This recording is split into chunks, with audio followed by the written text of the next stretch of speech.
Ra nomme le roi de Babel Beradar, Beladan, fils de Beladan. Puisque la Torah l'a nommé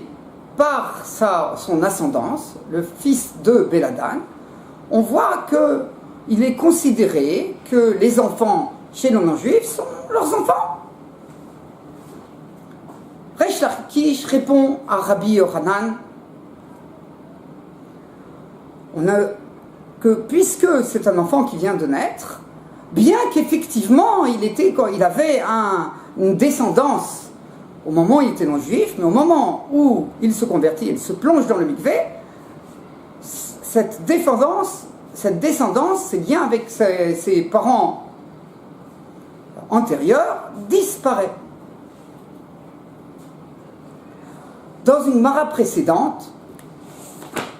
dans ce même traité, la Gemara